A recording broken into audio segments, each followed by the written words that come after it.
Welcome back.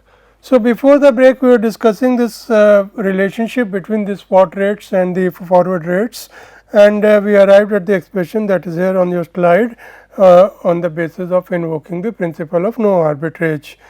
This condition can be generalized. The generalization is straightforward as is shown on this slide. I shall not go into it step by step, but it is quite elementary, quite straightforward, and we get a relationship between the various spot rates and the forward rates given one side of the equation and the part of the other side. Of course, we can find out the unknown point first, unknown rate, whether it is a forward rate or a spot rate. Now, we talk about yield spreads. A yield spread is the difference between the yields of two different bonds. The yield spread is the difference between the yields of two different bonds. They are typically quoted in terms of basis points. A yield spread relative to a benchmark bond is called a benchmark spread. A yield spread relative to the government bond is called a G spread. I repeat, a yield spread relative to a benchmark bond is called a benchmark spread, and a yield spread relative to a government bond is called a G spread.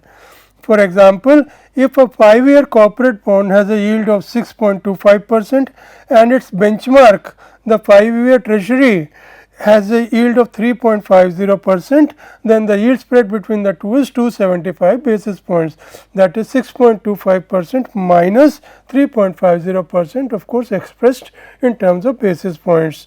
So, yield spread is a simple concept, but a pretty useful concept. It represents the difference between the yields of two bonds. One of the two bonds is usually taken as a benchmark or a government bond operating as a benchmark, and that helps us in ascertaining how the level of riskiness that is attached to the relevant bond that we are considering for investment. For fixed coupon bonds, on the run means most recent, recently issued. On the run means most recently issued government bond yields for the same or nearest maturity are frequently used as benchmarks. The benchmark may change during the bond's life. Of course, if you are evaluating the bond at a particular point in time, you must use the benchmark which is corresponding to its remaining maturity. So, as you move forward in time, say at an earlier point in time, the bond had 5 years to maturity, the benchmark should have been a 5-year government instrument, 5-year government treasury, and now if after 2 years you are evaluating that instrument, it has 3 years to maturity. So, the benchmark should also change, it should be a 3-year remaining government bond. For floating rate bonds, usually we use the LIBOR as a benchmark rate. LIBOR means the London interbank offer rate, which is quoted on the basis of interbank transactions in the in London,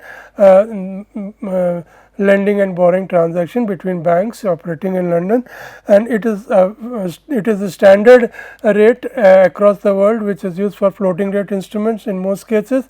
Although there is no such restriction, I must add here that floating rate does not mean that it is automatically tagged to the LIBOR. It may be any rate, any relevant rate, but LIBOR is usually considered as the benchmark. Usually, not always, not necessarily. So, utility of yield spreads. Now, the yield spreads are useful for analyzing the factors that affect a bond's yield. If a corporate bond's yield increases, then the increase may be due to two factors or two types of factors. It could be macroeconomic factors affecting the economy as a whole, or it could be a factor which is singular to that particular company which has issued that particular bond. Now, what happens is that if the bonds yield increases and the yield spread remains the same, it means that the benchmark yield has also increased. It means that the change is not due to something singular to the bond, it is not due to something singular to the bond, it is due to some macroeconomic changes in the overall economy of the country, and as a result of it the benchmark yield has increased, and the yield spread has remained the same, and because the benchmark yield has increased, the yield on the instrument has also increased, because the yield spread, which represents the differential risk, in a sense yield spread represents the differential risk of the instrument, and if the differential risk of the instrument compared to the risk free or the benchmark risk remains the same, then obviously there is a change in some general overall conditions or something which is called the market conditions. However, if the yield spread increases and the yield increases and the yield spread also increases, then there is something more important to it, more important in the sense that because the yield spread has increased, there could be some reason for this. The riskiness of the bond would have increased, the credit rating of the bond could have deteriorated, or some other such singular event would have occurred that would have influenced the risk profile of the bond of which you are evaluating the yield spread. So, this could be as where the yield spread changes, we are facing a situation which is singular to that particular instrument or investment, and where the yield spread remains the same, we should be assured that the factor is more of a macroeconomic nature. Now, the important thing is a disadvantage of G spreads is that they are theoretically correct only if the spot yield curve is flat, so that yields are approximately the same across the all maturities. We have discussed this in a lot of detail in the previous lecture. A disadvantage of G spreads is that they are theoretically correct only if the spot yield curve is flat, so that the yields are approximately the same across maturities. However, this is not normally the case. So, what do we do? What is an alternative? The alternative, which is called the Z spread, is a very interesting alternative. What we do is we use the entire spectrum of spot rates.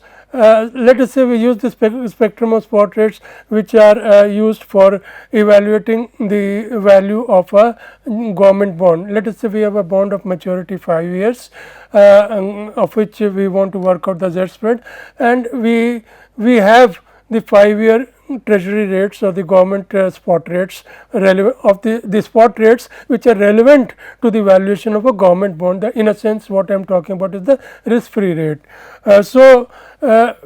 We have the T equal to 1 spot rate, T equal to 2 spot rate, T equal to 3, T equal to 4 and T equal to 5 spot rates. But these rates are the rates which are relevant for evaluating a government bond. What we do is we add a certain quantity, certain number, let us say x, to each of these bonds, to each of these rates. So, if the 1 year spot rate is say 5%, we use 0.05 plus x and so on. Please note, these are rates for, I reiterate that the rates 5%, 5.5% are the rates for the government bond, that is they are in a sense the treasury rates or the rates that are used for discounting the treasury cash flows in riskless cash flows. So, we add x to each of these spot rates for 2 year, 3 year, 4, and then we work out the present value of the cash flows of our bond, the corporate bond, and this gives us an equation in x, and when we solve for x, the expression that we get is the Z spread of the bond. So, in a sense this expression is more intuitively useful compared to the standard yield spread, in the sense that it takes account of the spectrum, non-trivial spectrum of spot rates prevailing in the market. So, this is called the Z spread.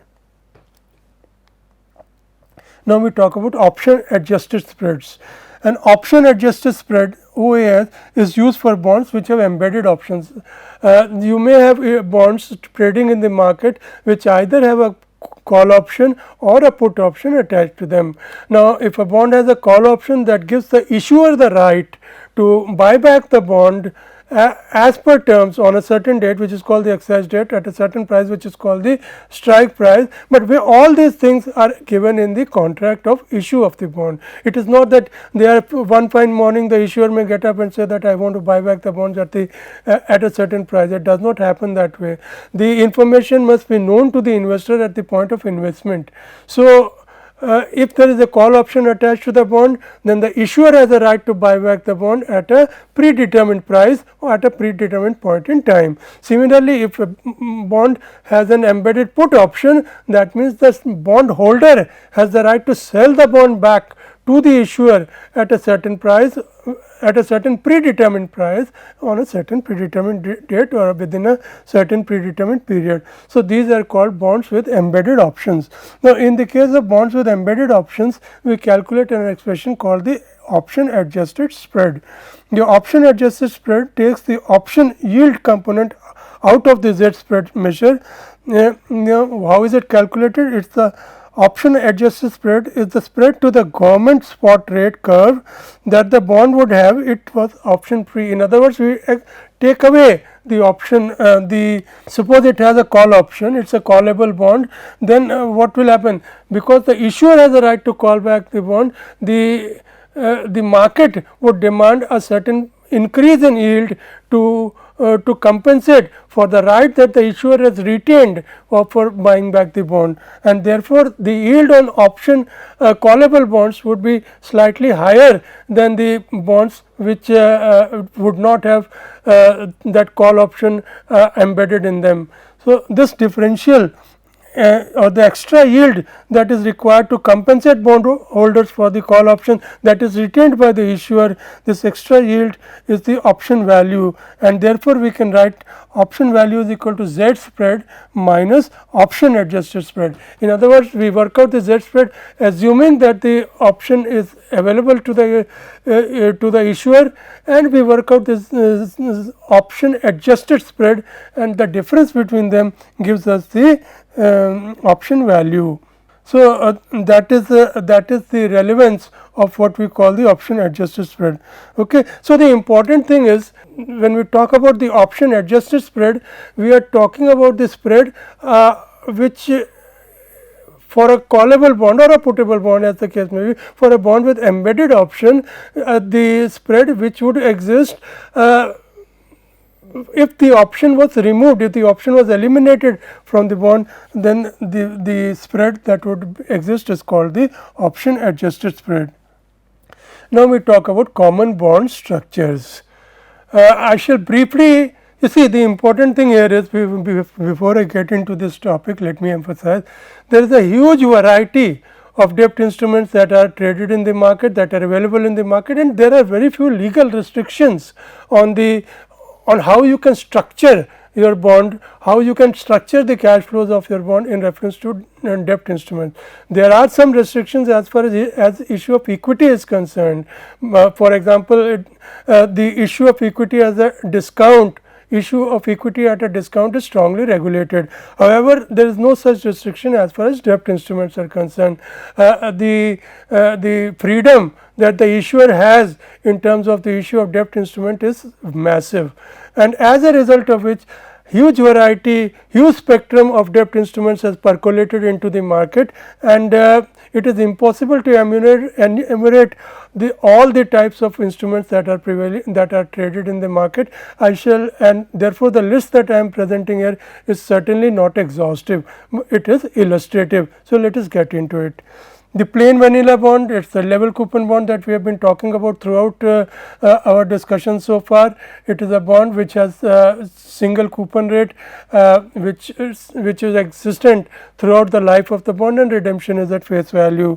The zero coupon bond also I have been talking about. Zero coupon bonds are bonds which have no coupon payments in the intermediate period, which are either issued at discount, redeemed at face value, or issued at face value and redeemed at a premium. Deep discount bonds are similar to zero coupon bonds with a long maturity. Balloon repayment bonds are bonds where a significant portion of the interest and the principal is redeemed in the final installment. Amortizing bond is a bond where the cash flows that are the periodical cash flows that arise on account of the bond are a combination of the interest and amortization of the principal. In other words, each cash flow consists of a combination of the interest and a certain amount of principal. So, the principal is not repaid in one go, it is repaid in installments over the life of the instrument. Bonds with sinking fund. Now, occasionally the instrument of issue of the bonds may contain a provision for the maintenance of a sinking fund by extracting the profits for each year and putting the profits for each year aside in a reserve to enable additional security to the bondholders, that when the redemption point will arise, the redemption date will arise, the company will have adequate resources, adequate assets to liquidate and repay the bondholders.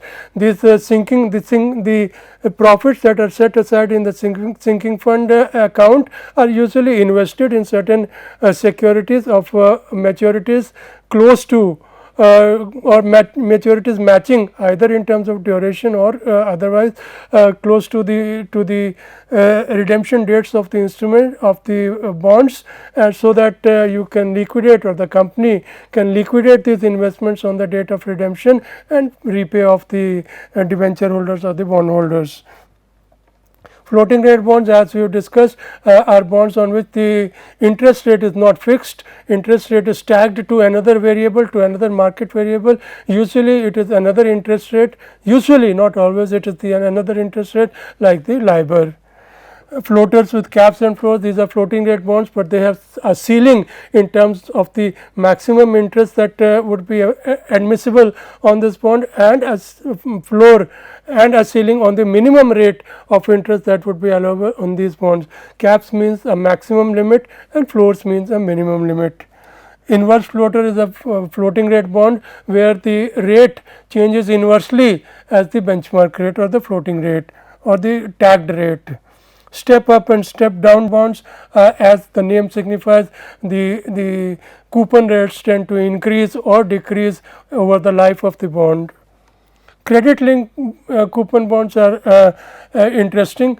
They have a provision that if the credit rating of the company changes or decreases, for example, during the life of the bond, then the coupon rate will automatically increase to compensate the lenders for the increased risk associated with a decline in the credit quality of the instrument. Deferred coupon bond, well, you have a gestation period after which the coupon payments start. Index linked bonds can be in some sense they are floating rate bonds with the rate of interest tagged to some kind of index, some commodity index or stock index or a debt index or whatever. Inflation linked bonds are bonds which are quite popular in the US and have been issued where the interest rate is tagged to the rate of inflation, and obviously at the end of every period or at the end of every period as specified in the contract, the rate is reassessed on the basis of the then prevailing interest and then prevailing inflation rate and is accordingly refixed. Embedded option bonds with embedded options I have already discussed a few minutes back. Convertible bonds are bonds which get converted into equity at a point in time which is predetermined at a rate or at a value which the computation of which is already pre-agreed upon at the point of issue of these instruments. In warrants also I have discussed, warrants are tradable instruments which are issued by the company as sweeteners. They are attached to bonds, although they can be traded in their own rights. The holder of the warrant gets a right to invest in the equity of the company at a price which is again agreed upon at a point in time, which is also agreed upon at the time of issue of these instruments. So, this is a brief illustration of the various types of debt instruments that prevail in the market. I reiterate, this list is not exhaustive, it is only illustrative. So, now we move over to our next topic, which is equity valuation. Equity valuation is possibly much more challenging and a much more interesting area which really tests the acumen, the ability of the financial analyst. So, let us get into it. What are the steps in equity valuation? The general steps in the equity valuation process are understanding the business of the company for which you are doing the valuation, forecasting company's performance, selecting the appropriate valuation model, converting the forecast into a valuation and applying the valuation conclusions. We shall be discussing in detail, primarily focusing on the valuation models. Now, the approaches to equity valuation, well, the most common approach and the approach that we are now very well familiar with is the DCF based approach, the discounted cash flow approach. We also have, in the context of equity valuation, we have income based methods like the economic profit and the residual income approach. We have asset based methods which work out the asset value per equity share on the basis of the revalued assets of the company. We can use comparables like the PE ratio. This is a very common method for, at least at the level of the layman, and we have option based methods which are technically much more challenging, and which we shall discuss probably in the next segment of this course when we talk about derivatives. So, what are the special features of equity valuation? Before we get into the valuation models, what are the special features of equity valuation? The first thing that puts the equity valuation far apart from the bond valuation that we have discussed is the existence of non-contractual cash flows. When we talked about bond valuation, the cash flows that arise from holding a debt instrument, from holding a bond, is pretty much fixed by the contract of issue, and therefore, as far as estimation of cash flows is concerned, it is not a difficult exercise, and it is an exercise where the values ascertained by various analysts and the market itself would converge, and there won't be any significant mismatch between the values estimated by X, Y, Z or the market, because the cash flows are contractual in the case of debt instruments. However, when we talk about equities, the cash flows are not contractual, dividends are discretionary. I have emphasized this point strongly, that whereas the payment of interest is not discretionary, the payment of dividend is discretionary. A company may very well decide to retain profits for future use in lieu of declaring dividend if it feels to, if that is felt appropriate by the company. Then the second thing is, therefore, what is the fallout? What is the consequence of this? The consequence is that the valuation or the assessment of cash flows even is going to be challenging, and it could be that different analysts X, Y, Z and even the market would arrive at different estimates of cash flows for the same company. So, that is an impediment right at the start. Now, let us move to the discount rate.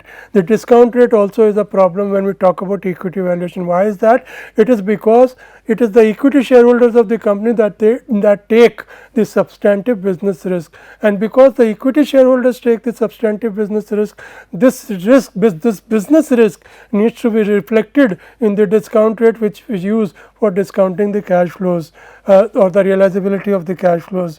Obviously, the cash flows would be realizable if the company is in profits, and therefore, the business risk must be the relevant risk when we work out the discount rate of the company, and the evaluation of this business risk and to translate the quantification of this business risk and encoding that business risk into a single number is a massive challenge, believe you me.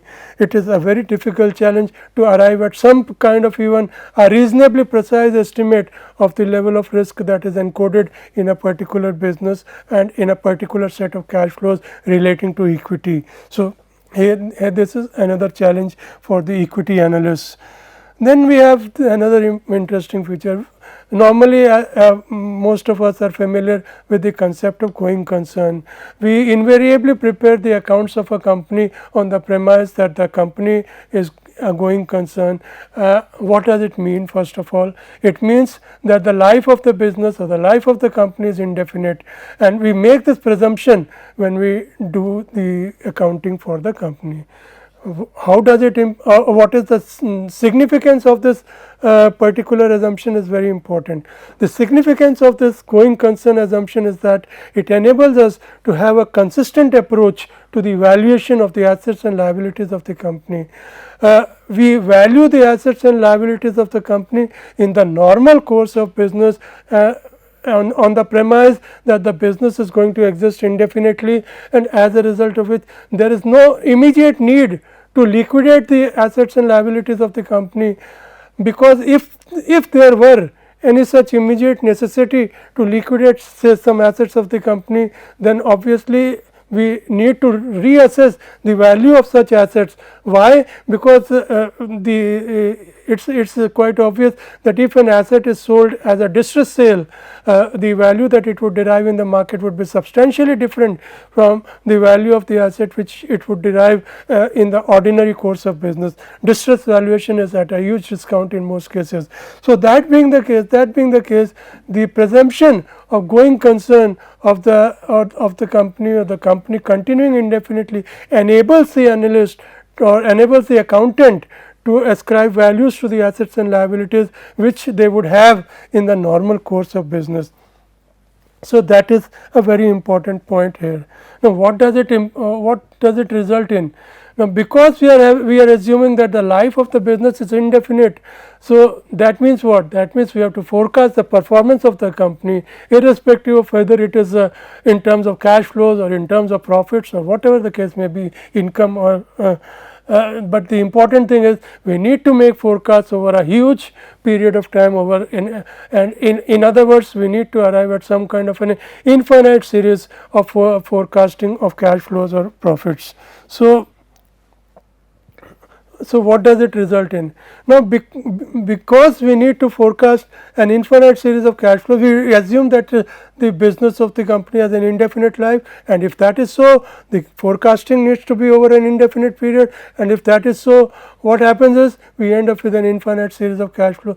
And now, to arrive at a summability or summation of the discounted values of these cash flows, what we need to do is to impute a certain pattern to these cash flows at least at some point in time in the future, because until and unless we impute a certain pattern to these cash flows, we cannot arrive at a convergent sum of these cash flows. So, it is by necessity, by mathematical necessity really, that we need to impute a pattern to these cash flows.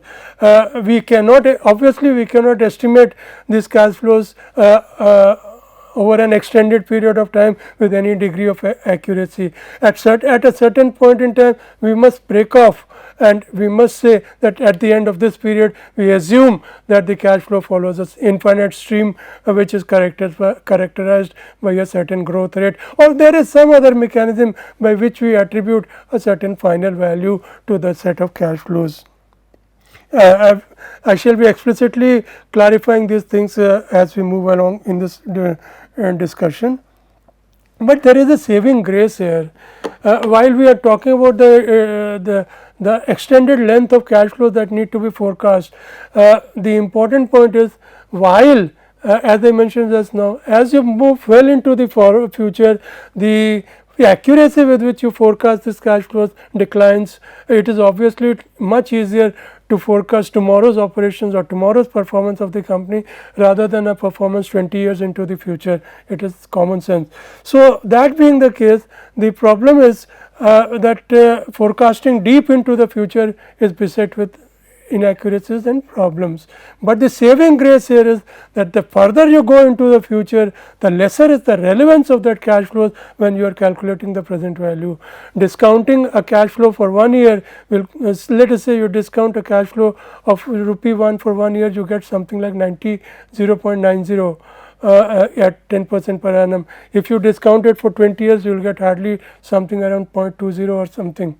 So, as you move into the future, the worth of that cash flow in terms of its present value declines because the number of discounting periods increases. So, that is a saving grace, although over the extended period when you are forecasting the cash flows, the inaccuracy will be there, but the relevance of that inaccuracy in terms of the current value of the business would be significantly small. Now, why DCF valuation is preferred? Well, there are simple reasons for this. First of all, DCF valuation or discounted cash flow valuation is amenable to time value of money. We use compounding and discounting for the purpose of accounting for the time value of money. So, it is it is more often than not, it is the case that we discount cash flows rather than discounting profits. So, discounting of cash flows, or the use of cash flows rather, is more amenable to time value of money, because the cash flows reflect the actual purchasing power. Profits do not reflect actual purchasing power.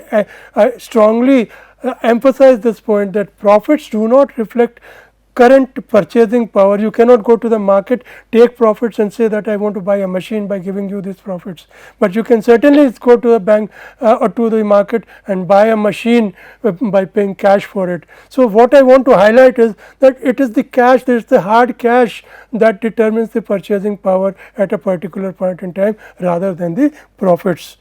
Then there is another important issue, another technical issue. Profits are the bottom lines of business. Now, when you are talking about the bottom lines of business, it is susceptible to all that has gone before that bottom line is arrived at. In other words, what I am trying to say is, all those amounts which are subject to ambiguous accounting policies, for example, depreciation, you can use straight line, you can use WDV. Similarly, for amortization of certain assets, you can use either straight line or WDV. Treatment of deferred revenue expenditures, some may amortize it over 3 years, some may do it over 5 years. Preliminary expenses, pre-operative expenses, so many, there are so research and development expenses, there are so many items for which we cannot have a hard and fast and letter based accounting process. There needs to be some leverage, some discretion available to the entrepreneur or to the preparer of accounts when it comes to certain items. So, that being the case, all these accounting policies affect the profitability of the company, the bottom line of the company, because it is the bottom line. However, when we talk about cash flows are not susceptible to many of these accounting policies. Agreed, they are susceptible to certain types of accounting policies, for example, those relating to revenue recognition and so on. But on the other hand, there are a number of accounting policies which do not impact cash flows, for example, those relating to depreciation, amortization and so on. So, to that extent, cash flows are more accurate, more precise, more devoid of, when you compare cash flows across companies, because one of the objects of valuation is invariably to compare the value of the shares of X with the value of shares of Y. So, when you compare such valuations, if you use cash flows, you are lesser likely to be influenced by divergent accounting policies followed by X and Y. So, these are the reasons why cash flow methods are the methods of choice when we do a valuation exercise. We shall continue from here. Thank you.